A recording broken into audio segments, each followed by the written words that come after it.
वो निकला थोड़ा डर लगा।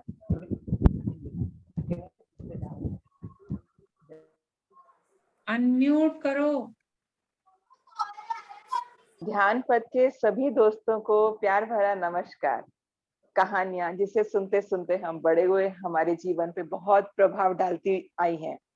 आज ऐसी ही एक नई कहानी के साथ हमारे साथ जुड़ी है लता जी।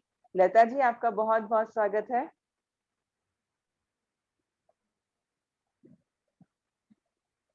जी लता जी, अनम्यूट करके कहानी सुनाइए। नमस्कार सभी को, आत्मवंदन और बहुत बहुत ग्रेटिट्यूड जो मुझे आपने ये अवसर दिया कहानी सुनाने के लिए। तो मैम, आज मैं एक कहानी सुनाऊंगी तोता और राजा की, जो मैंने बचपन में अपने भैया से सुनी थी। एक राजा थे, उनका बहुत बड़ा बगीचा था। उनको बागवानी का बहुत शौक था, और बगीचे तो होते ही हैं महल में। तो उनका बहुत बड़ा बगीचा था, वहां तरह तरह के पक्षी आते थे, बहुत सुंदर सुंदर, तोता, मैना और भी तरह तरह के। तो एक तोता आता था, राजा रोज अपने बगीचे में टहलने के लिए जाते थे, तो वहां पर वो पक्षियों से बातें भी करते थे। तो तोता बोलने वाला तोता था, तो राजा को वो तोता रोज मिलता था। तो राजा को वो तोता बहुत अच्छा लगता, राजा उससे बातें करते थे। तो राजा की उस तोते से बहुत अच्छी दोस्ती हो गई थी। तो एक दिन राजा ने कहा कि तोते, तुम मेरे घर में चल के रहो, मेरे महल में। मैं तुम्हारे लिए सोने का पिंजरा बनवाना चाहता हूँ। तो तोते ने कहा, महाराज, पिंजरा सोने का हो या लोहे का, पिंजरा तो पिंजरा ही होता है, और मुझे तो अपनी आजादी प्यारी है, मुझे यहीं रहने दीजिए आप। लेकिन राजा ने कहा, नहीं, तुम बातें करते हो तो मुझे बहुत अच्छा लगता है, मैं चाहता हूँ तुम मेरे साथ रहो, और तुम मेरे दोस्त बन गए हो तो मेरे लिए इतना नहीं कर सकते। तो तोते ने कहा, ठीक है, अच्छा, मैं आपके साथ रहूंगा। तो तोता जो है महल में रहने के लिए तैयार हो गया, और वो तोता दिन भर राजा के साथ ही रहता था, और राजा के जो राजकाज में सलाह भी देता था। तो फिर रात में राजा उस तोते को पिंजरे में बंद कर देते थे, सोने की सुरक्षा के कारण से। तो इस तरह कई साल बीत गए। एक दिन तोते ने कहा कि महाराज, मुझे अपने घर जाना है, मुझे यहाँ से बहुत दूर देश में मेरा परिवार रहता है, मैं अपने परिवार से थोड़ी यहाँ से मेरी आवाज आ रही है मैम? आ रही है। तो तोते ने कहा, मैं अपने परिवार से मिलने के लिए जाना चाहता हूँ, प्लीज आप मुझे जाने दें। तो राजा ने कहा, नहीं, मैं तुम्हें कैसे जाने दूं, तुमसे मुझे इतना प्यार हो गया और तुम चले जाओगे, वापस नहीं आओगे। तो तोते ने कहा, मैं आपसे वादा करता हूँ कि मैं जरूर वापस आऊंगा, मुझे जाने दीजिए प्लीज। तो राजा ने बहुत दुखी मन से तोते को जाने की इजाजत दे दी। तो तोता चला गया, 15 दिन अपने घर परिवार के साथ रहकर आया, बहुत खुश होके। जाते समय उसके दादा बहुत बुजुर्ग थे, उन्होंने कहा कि जा रहे हो, फिर आना मिलने, और अपने राजा के लिए, तुम अपने राजा को इतना प्यार करते हो तो अपने राजा के लिए एक तोहफा लेकर जाओ। उसने कहा, क्या? तो उसने कहा, ये एक सेब है, ये सेब अपने राजा को खिला देना, ये सेब खाने से जो भी बुजुर्ग होता है वो युवा हो जाता है, और जिसके शरीर में कोई तकलीफ और बीमारी हो वो बिल्कुल ठीक हो जाती है। तो तोते ने कहा, अच्छा, फिर तो ये फल मैं अपने राजा को जरूर दूंगा, अपने मित्र राजा को। तो तोता वो फल लेकर चला गया, और वो जब तोता वहां पहुंचा तो जाते जाते वो फल सूख सा गया था, थोड़ा सा मुरझा सा गया था। तो उसने राजा को दिया। राजा ने कहा, ये क्या है?" तो तोते ने कहा, ये मेरे दादाजी ने फल दिया आपके लिए तोहफा, और आप इसे खाकर, ये थोड़ा सा मुरझा गया, लेकिन आप इसे खाएंगे तो युवा हो जाएंगे। तो राजा ने कहा, अच्छा, ये तो अब मुरझा गया है, थोड़ा बासी हो गया, और अगर ये इतना करामाती फल है तो क्यों ना मैं इसके बीज अपने बगीचे में लगवा देता हूँ, जिससे कि हमारे राज्य के सभी बुजुर्ग इसका फायदा उठाएंगे, सभी बीमार अच्छे हो जाएंगे। तो राजा ने वो फल अपने राजमाली को दे दिया। राजमाली ने बगीचे में लगवा दिया वो उसके बीज, और वो पेड़ बड़ा हो गया।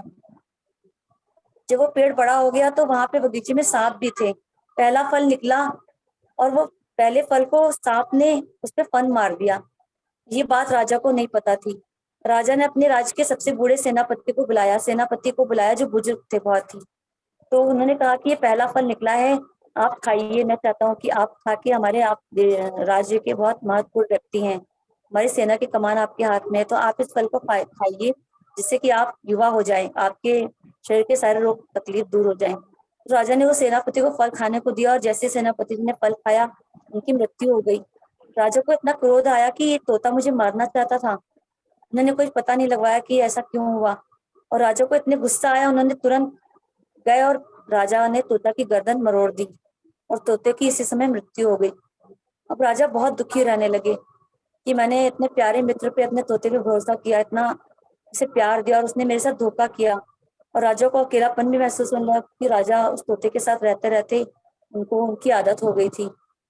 इस तरह कई दिन बीत गए। उसी राज्य के राजा ने वहां पर उस पेड़ को कटवा दिया। उस पेड़ को कटवाने के बाद भी वो पेड़ बार बार निकल आता, क्योंकि वो पेड़ करामाती था तो बहुत जल्दी बढ़ जाता, उसमें बहुत सारे फल निकल आते थे। तो राजा ने वहां पर दीवार पे लिखवा दिया कि इस फल को कोई भी ना खाए, क्योंकि फल निकलते तो इतनी जल्दी जल्दी कोई देख भी नहीं पाता था कि देख के काट देते थे। पर राजा ने दीवार पे लिखवा दिया कि कोई भी इस पेड़ के फल को ना खाए, ये जहरीला फल है। इस तरह से राजा ने सावधानी करी कि कोई और ना मृत्यु को प्राप्त हो जाए। फिर उसके राज्य में एक बुजुर्ग रहते थे, बुजुर्ग महिला और पुरुष, जो अपने बच्चों से बहुत दुखी थे। उनके बच्चे उन्हें खाना नहीं देते थे और मारते पीटते थे, काम कराते थे। तो अपनी जिंदगी से इतना दुखी हो गए थे कि वो मरना चाहते थे कि हमारे बहू बेटे हमें इतना सताते हैं, क्यों ना हम आत्महत्या कर लें। तो वो वहां से जा रहे थे कि हम चलो कहीं नदी में कूद के या कुएं में कूद कर आत्महत्या करते हैं। तो वो जा रहे थे, रास्ते में राजा का बगीचा पड़ा। उन्होंने देखा कि वहां लिखा था ये जहरीला फल है, इसे कोई ना खाए। उन्होंने कहा कि क्यों ना हम इस फल को खा के मर जाए, कहाँ हम नदी और कुएं में ढूंढने जाएं इतनी दूर। तो उन दोनों ने एक एक फल खा लिया। फिर उस फल को खाकर वो बैठ गए, इंतजार करने लगे कि कब मृत्यु आए। और उन दोनों ने देखा धीरे धीरे उनके शरीर की काया ही पलट हो गई, वो दोनों युवा हो गए। तो उनके बुजुर्ग महिला ने कहा, अरे तुम तो जवान हो गए, तुम्हारे तो सारे बाल काले हो गए और तुम तो बहुत शक्तिशाली दिख रहे हो। तो बुजुर्ग व्यक्ति ने भी कहा कि अरे तुम भी तो जवान हो गई हो, तुम्हारे तो दांत भी बहुत चमक रहे हैं और तुम्हारे बाल काले हो गए, तुम्हारी त्वचा पूरी पूरी तरह जवान हो गई है, तुम इतनी स्वस्थ हो गई हो जितनी पहले कभी नहीं थी। वो दोनों तो बहुत खुश हो गए, अरे हम दोनों तो बहुत जवान हो गए, ये तो करामाती फल है। फिर अपने घर वापस गए और घर जाकर डंडा उठाया और अपने बच्चों को खूब मारा, खूब मारा, मार मार के उनका सारा बदला लिया।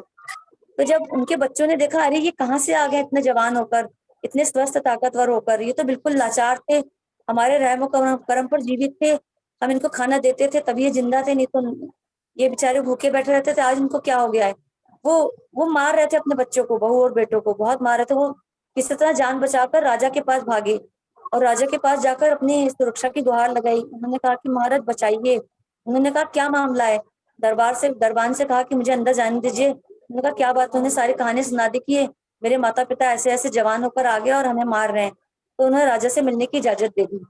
तो राजा के पास जाकर उन्होंने सारा किस्सा क्या सुनाया और वो बुजुर्ग महिला और पुरुष भी पीछे पीछे राजा के दरबार में आ गए। तो राजा ने कहा क्या बात है, आप क्यों अपने बच्चों को मार रहे हो। तो उन्होंने कहा महाराज ये बच्चे हमारे हमें बहुत सताते थे, हम इतने बुजुर्ग थे, हम लाचार थे और हमें इतना सताते थे, हमें खाना नहीं देते थे, हमसे सारा काम लेते थे। आज हम ताकतवर हो गए इसलिए हम इनसे बदला ले रहे हैं। तो राजा ने कहा कि आप ताकतवर कैसे हो गए, आप बुजुर्ग थे। उन्होंने कहा महाराज हम तो आत्महत्या करने गए थे, आपके बगीचे के रास्ते में आपका बगीचा पड़ा और आपके बगीचे का फल वहां लिखा था कि जहरीला है, उस फल को खाकर हम तो बिल्कुल जवान हो गए, स्वस्थ हो गए। उन्होंने कहा अच्छा ऐसी बात है। राजा को बड़ा आश्चर्य हुआ। राजा ने तुरंत वो फल तोड़कर खाया और राजा की भी काया पलट हो गई, राजा भी बहुत युवा हो गए, बिल्कुल स्वस्थ महसूस करने लगे। और राजा ने अपने राज्य के और भी बुजुर्गों को फल खिलाया, मंत्री को खिलाया, मंत्री भी स्वस्थ जवान हो गए। अब राजा को सारी कहानी समझते देर नहीं लगी, राजा ने माली को फल दिया, माली ने भी खाया। अब राजा ने कहा क्या बात थी, वो फल जहरीला कैसे हो गया था। तो माली ने कहा महाराज हो सकता है उस फल पे सांप ने डंक मार दिया हो, इसलिए वो फल जहरीला हो गया हो, हमने और फल को चेक नहीं किया।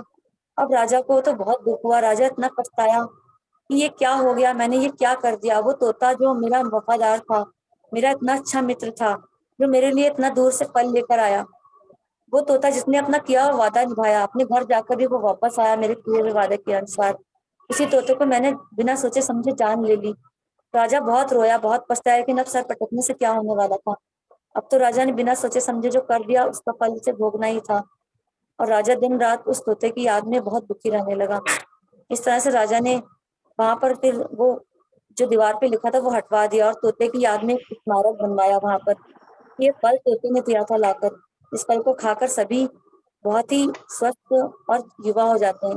तोते की याद में एक स्मृति चिन्ह बनवाया और रोज उस तोते की याद में वहां कुछ देर बिताने लगा। तोते से मन ही मन क्षमा याचना करने लगा और सभी से कहा कि जो भी इस फल को खाए और उस तोते का शुक्रिया अदा जरूर करे, क्योंकि उस तोते की वजह से हमारे राज्य में करामाती फल है। तो मुझे इस कहानी से ये शिक्षा मिली, मैं अपने स्कूल के बच्चों को भी ये कहानी सुनाती हूँ और ये कहानी से ये शिक्षा मिलती है कि हमें तुरंत फैसला नहीं लेना चाहिए। हमने ध्यान में भी यही सीखा है कि हमें जब भी कोई फैसला लेना चाहिए तो हमें कुछ पर सोचना चाहिए, तुरंत रिएक्शन नहीं देना चाहिए। कितनी भी बड़ी घटना हो जाए, क्या पता उस घटने के पीछे क्या कारण है, हमें उस कारण को जानने का प्रयास करना चाहिए। हमें रिएक्शन नहीं, रिस्पॉन्स देना चाहिए। मैंने ध्यान में आकर बहुत कुछ सीखा, बहुत कुछ जाना और अपने आप को बहुत बदलाव किया है। और ये भी जाना है कि हम कुछ भी कर रहे हैं, अपने आप को साक्षी भाव से देखना। अगर हम गुस्सा भी कर रहे हैं तो हमें अपने आप को साक्षी भाव से देखते हुए, हम झगड़ा भी कर रहे हैं तो हमें देखना है कि हाँ हम ये कर रहे हैं। हमें जागरूक रहना है और हमें कितना, किस मात्रा में क्या काम करना है, कब करना है, उस सब के प्रति हमें जागरूक रहना है। आप सभी का अनंत अनंत कोटि धन्यवाद है मुझे ये अवसर देने के लिए। धन्यवाद। आत्मनंदन, gratitude. Thank you Lata ji, thank you. बहुत ही सुंदर कहानी थी, साथ साथ आपने इतना अच्छा इसका सार भी बता दिया कि हमें रिएक्ट नहीं करना है, रिस्पॉन्स करना है। बहुत ही सुंदर। इसी तरह से दोस्तों, यदि आपके पास भी कोई कहानी है जो हम सबके जीवन में कुछ परिवर्तन ला सकता है, तो आपका इस मंच पे बहुत स्वागत है। इसी तरह अच्छी कहानियों के साथ हमसे जुड़ते जाइए और इस कारवां को आगे बढ़ाते चलिए।